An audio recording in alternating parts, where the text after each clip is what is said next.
বাংলার মানুষ মরবে আর তোমার কাছে আমি গোলাপ ফুল নিয়ে যাব? হ্যাঁ, তৈরি থাকো, তৈরি থাকো। আজ অভিষেক ব্যানার্জি গেছে, পরে মমতা ব্যানার্জি যাবে, তখন কে বাঁচাবে? আপনার যা হবে এপ্রিল মাসের পরে বুঝতে পারবেন। আপনার যা হবে বুঝতে পারবেন। এবারে বিজেপিকে কেউ রুখতে পারবে না। ছাপ্পা মেরে চুরি করে বাংলাদেশি মুসলিম অনুপ্রবেশকারীদের ভোট নিয়ে আমাদের সঙ্গে ওদের তফাৎ 2024-এ মাত্র 40 লাখ। আর প্রথম রাউন্ড সেমিফাইনালে এসআইআর থেকে বাদ চলে গেছে 58 লাখ। নমস্কার বন্ধুরা, আপনারা দেখছেন পারফেক্ট পলিটিক্স, সাদা বাংলায় রাজনীতির কথা। বন্ধুরা, এই ভিডিওতে শুরুতেই প্রথমে আপনাদের নতুন বছরের শুভেচ্ছা। ইংরেজি নববর্ষের প্রত্যেককেই আপনাদের শুভেচ্ছা এবং এই নতুন বছর আপনাদের প্রত্যেকেরই ভালো কাটুক, সুন্দরভাবে কাটুক এবং আপনাদের জীবনে কিছু পরিবর্তন আসুক। আর এই পরিবর্তনটা কোন পরিবর্তন নিশ্চয়ই বুঝতে পারছেন। পরিবর্তন বলতে রাজনৈতিক পরিবর্তন, যে পরিবর্তনকে সামনে রেখে এই মুহূর্তে নতুন বছর শুরু হতেই দুই পক্ষই মাঠে নেমে পড়েছে 2 তারিখে। একদিকে অভিষেক বন্দ্যোপাধ্যায় বারুইপুর থেকে তার নির্বাচনী প্রচার শুরু করে দিলেন, অন্যদিকে পাল্টা শুভেন্দু অধিকারী কিন্তু একেবারে উত্তরবঙ্গের মালদার চাচল থেকে সভা করে অভিষেক বন্দ্যোপাধ্যায়ের মতো নেতাকে বুঝিয়ে দিলেন যে এবারের খেলা তো অন্য হবে। এবারের খেলা বুনো ওলের সঙ্গে বাঘা তেঁতুলের হবে। আর সেই খেলারই ট্রেলার এদিন শুভেন্দু অধিকারী মালদার চাচলে দেখিয়েও দিলেন।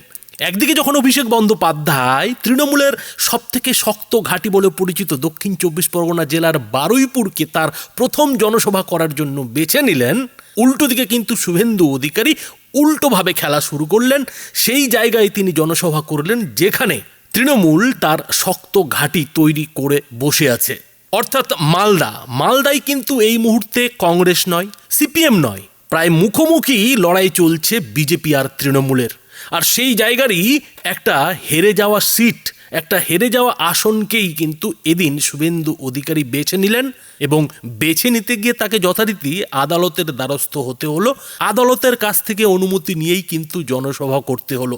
আর সেই জনসভায় আদালতের অনুমতির পরেও, প্রশাসনের বাধার পরেও যে ভিড় জমায়েত করে শুভেন্দু অধিকারীরা দেখালেন, সেই ভিড় দেখে অভিষেক বন্দ্যোপাধ্যায় পর্যন্ত বলতে বাধ্য হলেন যে তার জনসভায় তো ভিড় প্রচুর হয়েছে।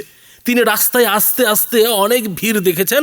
আর সেই ভিড়ের যদি একটা অংশ দিল্লি গিয়ে জ্ঞানেশ কুমারের নির্বাচন কমিশন অফিস ঘিরে ধরে তাহলে নাকি তারা ভেসে যাবে।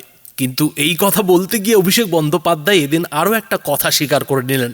আর সেই কথাটা হচ্ছে যে তাকে দেখে জ্ঞানেশ কুমারের মনে হয় কিছু হয়নি। অভিষেক বন্দ্যোপাধ্যায় বলছেন যে তিনি বাঙালি কি সেটা জ্ঞানেশ কুমারকে নাকি দিল্লিতে গিয়ে দেখিয়ে এসছেন, কিন্তু তারপরেই তিনি বলছেন যে আমি তো গিয়েছিলাম, এরপরে খোদ পিসি মানে মমতা বন্দ্যোপাধ্যায় যাবে, তখন কোথায় পালাবে। অর্থাৎ অভিষেক বন্দ্যোপাধ্যায় এটা স্বীকার করে নিচ্ছেন যে তাকে দেখে জ্ঞানেশ কুমারের খুব একটা কিছু হয়নি, তার জন্য এবার পিসি নিজে নাকি যাবেন। আর পিসি গেলে জ্ঞানেশ কুমার কোথায় পালান সেটাই অভিষেক বন্দ্যোপাধ্যায় দেখতে চান। এখন অভিষেক বন্দ্যোপাধ্যায়ের এই যে বক্তব্য, এই বক্তব্যের ফলে কি প্রমাণিত হয়?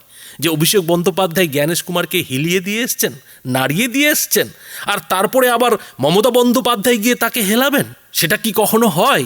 অভিষেক বন্দ্যোপাধ্যায়কে দিয়েই যদি কাজ হয়ে যেত, অভিষেক বন্দ্যোপাধ্যায়কে দেখেই যদি জ্ঞানেশ কুমার সব কথা একেবারে হ্যাঁ স্যার বলে স্বীকার করে নিতেন, তৃণমূলের কথা মতো সব কিছু মেনে নিতেন, তৃণমূল যেসব অভিযোগ করেছে, দাবিগুলো করেছে, সেগুলো যদি তিনি সমাধান করে দেওয়ার আশ্বাস দিতেন, তাহলে পিসির যাওয়ার কি দরকার ছিল, মমতা বন্দ্যোপাধ্যায়ের যাওয়ার কি দরকার ছিল? কিন্তু অভিষেক বন্দ্যোপাধ্যায় বলছেন যে না, এরপরে পিসি যাবেন, মমতা বন্দ্যোপাধ্যায় যাবেন, তখন কোথায় পালাবেন? তার মানে কি?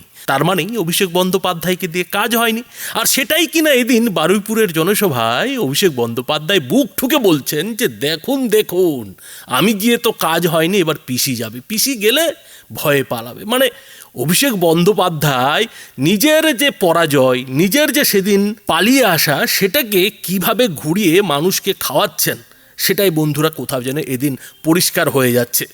আর তার যে জনসভার স্টাইল, মঞ্চ, বন্ধুরা, সে দেখলে বলতেই হয় যে তৃণমূল এই পশ্চিমবঙ্গের রাজনীতি কেন, সারা ভারতের রাজনীতিতে হয়তো নতুন একটা পরিবর্তন এনেছে। রাজ্যে পরিবর্তন এসছে কিনা সেটা সবাই জানেন, কিন্তু একটা পরিবর্তন তো তৃণমূল এনেছে, আর সেই পরিবর্তনটা হচ্ছে যে জনসভার যে মঞ্চ, সেই মঞ্চে র্যাম্প বানিয়ে এদিক থেকে ওদিক হেঁটে দেখানো। এদিক থেকে ওদিক যেভাবে মডেলরা র্যাম্পে হাঁটেন, ঠিক একই হাঁটা হাঁটতে দেখা গেল তৃণমূলের নাম্বার 2 অভিষেক বন্দ্যোপাধ্যায়কে। এবং তা নিয়ে ব্যাখ্যায় তিনি কি বললেন বন্ধুরা দেখুন। সাংসদ সহ ব্লক সভাপতি, পঞ্চায়েতের সভাপতি, গ্রাম পঞ্চায়েতের প্রধান, আপনারা ঠেলাঠেলি করবেন না, হুড়োহুড়ি করবেন না। আমি যাব ওদিকে, সবাই দেখতে পাবে। মিডিয়াকে মিডিয়ার কাজ করতে দিন, ওদেরকে ওদের কাজ করতে দিতে হবে ধৈর্য সহকারে। ও ভাই বসো, তুমি শান্ত হয়ে, আমি আসবো ওদিকে, বসো। কে হাঁটবে? কে হাঁটবে? কৌতূহল ছিল? কৌতূহল আছে? এই র্যাম্পে আজকে আমি 3 জন ভূতকে হাঁটাবো, 3টে ভূত আপনারা দেখবেন। 3 জনকে নিয়ে আসুন। আমি কেন র্যাম্প করিয়েছি আপনাদের দেখানোর জন্য। আগে দেখুন,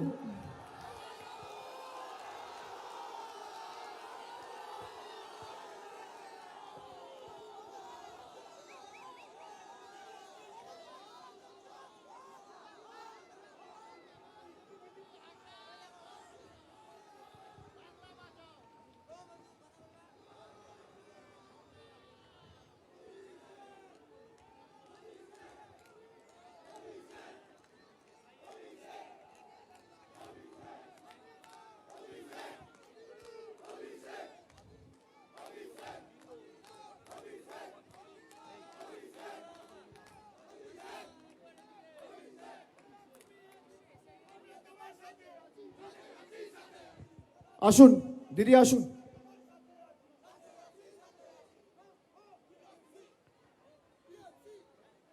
এখানে 2 জন ভদ্রলোক আছে, একজন ভদ্রমহিলা আছে, সবাই দেখতে পাচ্ছেন? দাদা এদিকে একটু দেখান, দেখতে পাচ্ছেন? দেখতে পাচ্ছেন সবাই? আপনার নাম কি বলুন? মনিরুল ইসলাম মোল্লা। আপনার নাম কি দাদা?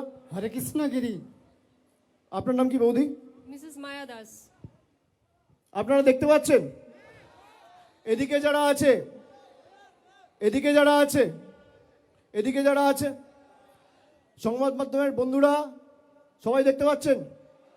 এখানে আমি একা আছি, আমার পাশে 2 জন ভদ্রলোক, একজন ভদ্রমহিলা আছে। এই 3 জনকে দেখে কি মনে হচ্ছে আপনার? আসুন আমার সাথে আসুন। এই 3 জনকে দেখে কি মনে হচ্ছে আপনাদের? কি মনে হচ্ছে? কি মনে হচ্ছে? ঠিক মনে হচ্ছে? এই 2 জন ভদ্রলোক দিয়ে দেখছেন, 2 জনের বাড়ি হচ্ছে মেটিয়াবুরুজ বিধানসভা, আর বৌদির বাড়ি হচ্ছে কাকদ্বীপ বিধানসভা। দেখতে পাচ্ছেন? কি আমি একা দেখছেন না 4 জন দেখছেন? কজন দেখছেন? কজন? এবার শুনুন, ইলেকশন কমিশন এদের দেখতে পাচ্ছেন না, এদের মৃত ঘোষণা করে দিয়েছে। এই জন্য আমি র্যাম্প বানিয়েছি। আর এরকম 3-4টে কেস না, খালি দক্ষিণ 24 পরগনা জেলায় 24 জন রয়েছে যারা জীবন্ত বহাল তবিয়তে রয়েছে, কিন্তু এদের দেখিয়ে দিয়েছে মারা গেছে। কোনোদিন মৃত ব্যক্তিদের র্যাম্পে হাঁটতে দেখেছেন? দেখেছেন? দেখেছেন? এই কারণ আমি তৈরি করেছি যে এদের কি চক্রান্ত, বাংলার মানুষ যাতে ভোটাধিকার প্রয়োগ না করতে পারে এদেরকে মৃত দেখিয়ে দেওয়া হয়েছে। আরে আমরা যতদিন আছি একটা মানুষের মৌলিক অধিকার আমরা যেতে দেবো না। দিল্লি আগামী দিন তৃণমূল যাবে, বিজেপির দালালরা তৈরি থাকো, ভ্যানিশ কুমার তৈরি থাকো, তৃণমূল দিল্লিতে যাবে। আজকে যা মাঠে লোক হয়েছে আমি ছেড়ে দিলাম। রাস্তায় পাটুলি থেকে আসার সময়, পাটুলি থেকে শুরু করে এই ময়দান অবধি প্রায় 20-22 কিলোমিটার রাস্তা, সোনারপুর হয়ে এলাম, রাস্তার দুধারে যা লোক ছিল, 1/3 লোক যদি দিল্লিতে যায়, জ্ঞানেশ কুমার অমিত শাহ বানের জলে ভেসে যাবে, চোখে দেখা যাবে না। একবার লাইনে দাঁড়াবেন। তারপর আমাদের এখন 2027-এ কোনো নির্বাচন নেই, 28-এ আবার পঞ্চায়েত। আগামী 26, 27, 28 একবার লাইনে দাঁড়াবেন। দাঁড়িয়ে ইভিএম এর বোতামটা এমনভাবে টিপবেন, যারা আপনাকে নোটিশ পাঠিয়ে আনম্যাপ করেছে তাদেরকে বাংলার ম্যাপ থেকে চিরতরে বিদায় দিতে হবে, তাদেরকে আনম্যাপ করতে হবে। আনম্যাপড, মৃত, যারা মারা গেছে। আর এই বিজেপি খালি বাংলাদেশ, রোহিঙ্গা, আমাদের বাংলাদেশি বলে আখ্যায়িত করতো না, বলতো বাংলায় বাংলাদেশি থাকে। আমরা গত পরশুদিন ইলেকশন কমিশনের অফিসে গেছি দিল্লিতে। আমি জ্ঞানেশ কুমারকে বলেছি কত বাংলাদেশি বাংলা থেকে বাদ দিয়েছে, আপনি তালিকা প্রকাশ করুন। করতে পারবেন? করতে পারবেন? তালিকা প্রকাশ করতে পারেন। উল্টা আমার দিকে আঙ্গুল তুলে কথা বলছিল যারা সাংসদরা ছিল।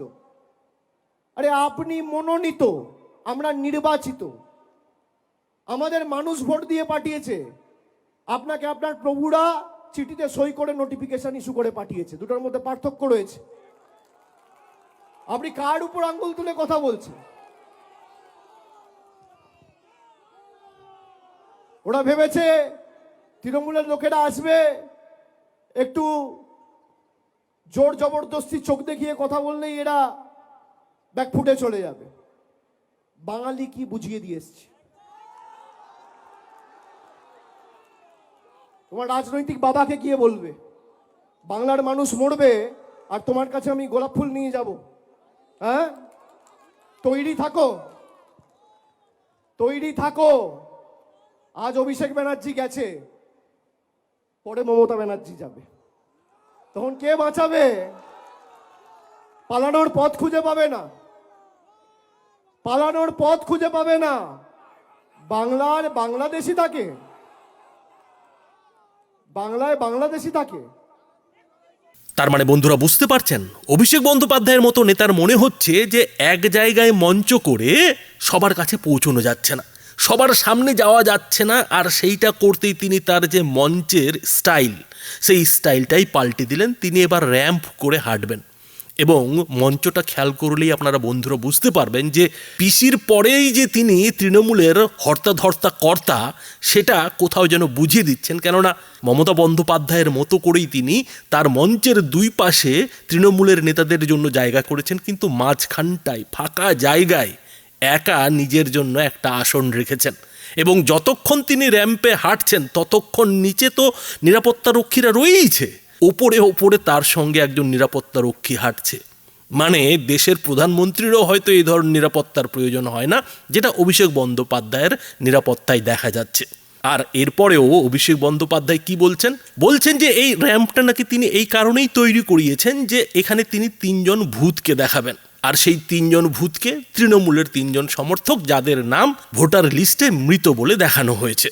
আর সেটা দেখেই অভিষেক বন্দ্যোপাধ্যায় কি দাবি করছেন যে এসআইআর এর ফলে নাকি তৃণমূলের যারা কর্মী সমর্থক তাদেরকে ভূত বলে চালানোর চেষ্টা করছে। কিন্তু পাল্টা প্রশ্নটাও তো উঠছে যে এতদিন তো ভূতেরা যে ভোট দিয়ে গেছে সেটা তো অভিষেক বন্দ্যোপাধ্যায় স্বীকার করবেন। অভিষেক বন্দ্যোপাধ্যায় তো মানবেন যে এতদিন দ্বিজেন মুখোপাধ্যায়ের মতো ভূতেরাও ভোটের সময় এসে ভোট দিয়ে গেছে। এবং সেই ভোটটা কে পেয়েছে? যারা 7.5 লাখের মতো লিড নিয়ে সারা ভারতবর্ষ কেন সারা পৃথিবীতে ভোটের লিডে রেকর্ড করেছে, তাদেরই তো ভোটটা দিয়ে গেছে। এখন যেই 2-3টে জীবিত মানুষের মৃত ভোটের হিসেবে তালিকায় উঠে আসছে, তখনই কিন্তু অভিষেক বন্দ্যোপাধ্যায়দের মৃত ভোটারদের নিয়ে তাদের টেনশন বেড়ে গেছে এবং সেই মৃত ভোটারদের আবার র্যাম্প করিয়ে দেখাতেও হচ্ছে। আর সেই 3 জনকে মানুষের সামনে তুলে ধরার জন্য কোটি কোটি টাকা খরচা করে র্যাম্প বানাতে হচ্ছে। আর তার পেছনে তো একটাই কারণ রয়েছে, সেটা হচ্ছে এসআইআর। এই এসআইআর কিভাবে তৃণমূলকে বিপদে ফেলেছে, তৃণমূলকে রীতিমতো দেওয়ালে পিঠ ঠেকিয়ে দিয়েছে, সেটা বন্ধুরা শুভেন্দু অধিকারীর কথাতে বেশ ভালো মতো বুঝতে পারবেন। শুভেন্দু অধিকারী কিন্তু এদিন মালদার চাচলে জনসভা করতে গিয়ে অভিষেক বন্দ্যোপাধ্যায়কে গুনে গুনে গোলটা দিয়ে ফেলেছেন। যে জায়গায় সভা করতে গেলে প্রশাসনের অনুমতি মেলে না, চারদিক থেকে বাধা আসে, আর 24 ঘন্টা আগে আদালতের অনুমতি নিয়ে লোকজন জড়ো করতে হয়, সেইরকম সভাতেও এদিন শুভেন্দু অধিকারীকে দেখতে যে ধরনের ভিড় উপচে পড়েছে, সেই ভিড় কোথাও যেন এই যে অভিষেক বন্দ্যোপাধ্যায়ের নিজের এলাকা দক্ষিণ 24 পরগনার বারুইপুরের সভা, সেই সভার ভিড়কে টেক্কা দিয়ে গেছে। সেই সভার ভিড় কোথাও যেন শুভেন্দু অধিকারীর জনসভার কাছে ফিকে হয়ে গেছে, কেননা অভিষেক বন্দ্যোপাধ্যায়ের জনসভার বেশিরভাগটা জুড়েই কিন্তু সেই যে মঞ্চ, সেই যে র্যাম্প, সেই র্যাম্পটাই কিন্তু জুড়ে রয়েছে। আর যতটুকু বা লোকের জন্য জায়গা রাখা হয়েছে, সেই জায়গায় কিন্তু অভিষেক বন্দ্যোপাধ্যায়ের ভাষণ চলাকালীনই মানুষজনকে পেছনের দিকে দলে দলে হেঁটে সভা ছেড়ে চলে যেতে দেখা গেছে, যে দৃশ্যটা প্রায়শই মমতা বন্দ্যোপাধ্যায়ের জনসভার মাঝে ইদানিংকালে দেখা যায়। তার মানে অভিষেক বন্দ্যোপাধ্যায়ও ভালো মতো বুঝতে পারছেন যে কোথাও যেন তাকেও পিসির রোগে ধরেছে। পিসির জনসভায় যেসব কাণ্ড ঘটছে, ঠিক একই কাণ্ড কিন্তু অভিষেক বন্দ্যোপাধ্যায়েরও জনসভায় ঘটছে। আর এসআইআর এর ভূত এখন অভিষেক বন্দ্যোপাধ্যায়ের মতো তৃণমূল নেতাদের মাথায় চড়ে এতটাই নাচন কোদন করছে যে তাদের বেশিরভাগ বক্তৃতার সময়টাই এই এসআইআর নিয়ে কথা বলতে কেটে যাচ্ছে। উন্নয়নের কথা বলার কিন্তু খুব একটা সুযোগ তাদের হচ্ছে না, আর সেটাই কিন্তু এদিন অভিষেক বন্দ্যোপাধ্যায়ের যে ভাষণ, সেই ভাষণে দেখা গেছে। আর এ নিয়ে কথা বলতে গিয়ে পাল্টা শুভেন্দু অধিকারী যেটা বলেছেন, যে ওরা কিছুদিন পরে তো এটাই বলবে যে এই ভোটার লিস্ট তারা মানছেন না। 14 ফেব্রুয়ারির পর থেকে তৃণমূল হারে হারে টের পাবে যে এবার 2026-এর বিধানসভা ভোটে তারা কোন গাড্ডায় পড়তে চলেছে। আর এ নিয়ে কথা বলতে গিয়ে শুভেন্দু অধিকারী ঠিক কি বললেন বন্ধুরা, সেটাও দেখুন। বড় বড় কথা, 6 ফুট লম্বা, এখানকার মুখ্যমন্ত্রী হয়ে গেছে রহিম বক্সি। বড় বড় কথা, ঢুকতে দিবনি, গাছে বেঁধে রাখবো, পা ভেঙে দিব, মাথা গুঁড়িয়ে দেব, বাপের নাম যদি ঠিক থাকে কলম বাগানে আয়, দাঁড়িয়ে আছি। আরএসপির মাল ছিল, আইসিডিএস এর চাকরি বিক্রি করত, আর আমি এখানে তৃণমূলের অবজারভার যখন ছিলাম, আমার গাড়ির দরজা খুলতো। কেউ নেবে না। তৃণমূলের যারা এখানে নেতা ছিল, হামিদ ভাই থেকে শুরু করে, মালতীপুরের ইমদাদ ভাই থেকে শুরু করে, রফিকুল থেকে শুরু করে, কেউ নেবে না। বলছে মালটা চোর, দাদা একে নেবেন না। 1.5 বছর ধরে গাড়ির দরজা খোলে আর বন্ধ করে, যা বাঁহাতে একটা পতাকা ধরিয়ে দে। বড় বড় কথা। ওর থেকে আবার ওর বেটা বড় নেতা। আমি বলে গেলাম, আমি সিপিএম এর আমলে লক্ষণ সেঠকে হারানো, আর তৃণমূলের সূর্য যেদিন মধ্য গগনে, সেদিন নন্দীগ্রামে মমতা ব্যানার্জিকে হারানো লোক। মালতীপুরে কে জিতবে আমি জানি না, কারণ হিন্দুদের সংখ্যা কম, 20-22% হবে, তাই তো নাকি 25% হবে বড় জোর। কিন্তু রহিমকে আমি জিততে দেব না, দেব না। আমি আপনাদের কথা দিয়ে গেলাম, আমি প্রতাপ সিং আর শঙ্কর চক্রবর্তীকে ডাকবো কলকাতাতে, বলে দেব কি করে এদের সমূলে উৎপাটিত করতে হয়। আমি জানি, ভরসা রাখুন। তাজমুল মিয়া আগে ভালো ছিল, এখন বদলে গেছে। চোরের দলে গেলে সবাই বদলাবে। আমরা বুঝেছিলাম বলে আমি কার্তিক আগেই পালিয়ে এসেছি, 6 বছর আগে। অমলান আছে, আমরা পালিয়ে এসেছি।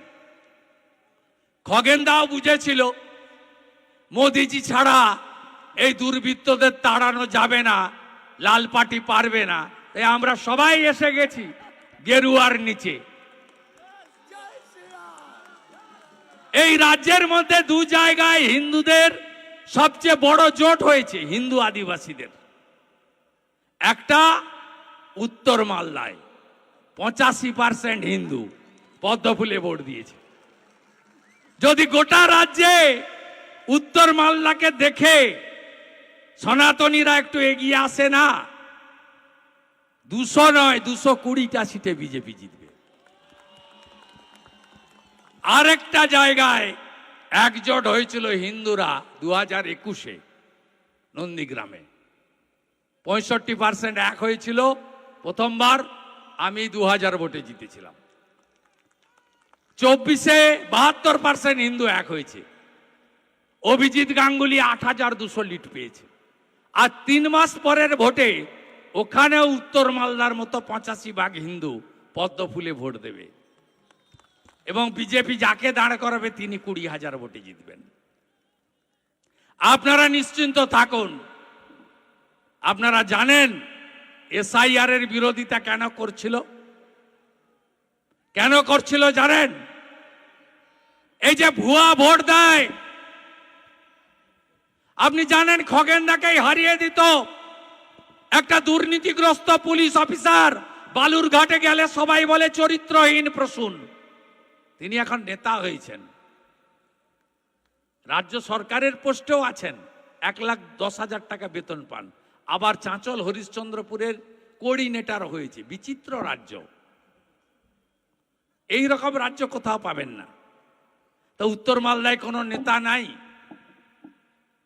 উত্তর মালদায় এমপি সিটে দাঁড়ানোর মতো কোনো লোক নেই। গনি খান চৌধুরীর বাড়ির মেয়ে মৌসুম বেনজির নূর লড়েছিল 19-এ, তাকে তো ঘরে ঢুকিয়ে দিয়েছেন। প্রসূনের মধ্যে কি এমন মধু পেলেন? ইংরেজ বাজার থেকে নিহার ঘোষকে চাঁচলে এমএলএ করতে হবে। চাঁচলে এমএলএ হওয়ার লোক নেই। কি পেয়েছেন চাঁচল আপনারা? রবীন্দ্রনাথ ঠাকুরের ছবিটা পুড়িয়েছে, এরা বাঙালি বলে। 2 দিন ধরে অ্যারেস্ট করেনি। কবে অ্যারেস্ট করলো জানেন? আমরা আইসিসিআর থেকে রবীন্দ্র সদন মিছিল করার পরে। এই যে আইসি শুনছেন তো নাকি? দূরে দাঁড়িয়ে খুব লজ্জা লাগছে না? এত বাধা দিলাম, 26 তারিখ বাতিল করলাম, 2 তারিখে কোর্ট খুলবে, ভ্যাকেশন বেঞ্চে চলে গেল বিজেপি। ভাবতেই পারছে না আইসি কি হবে আমার। ভাইপো আসবে 7 তারিখে, তারপরে পিসি আবার আসবে, কি হবে আমার? আপনার যা হবে এপ্রিল মাসের পরে বুঝতে পারবেন। আপনার যা হবে বুঝতে পারবেন। এবারে বিজেপিকে কেউ রুখতে পারবে না। ছাপ্পা মেরে চুরি করে বাংলাদেশি মুসলিম অনুপ্রবেশকারীদের ভোট নিয়ে আমাদের সঙ্গে ওদের তফাৎ 2024-এ মাত্র 40 লাখ। আর প্রথম রাউন্ড সেমিফাইনালে एसआईआर থেকে বাদ চলে গেছে 58 লাখ। ये तो पहले झांकी है, अभी काशी मथुरा बाकी है। 14 ফেব্রুয়ারি দেখবেন তৃণমূল বলছে আমরা ভোটে লড়ব না। Voter list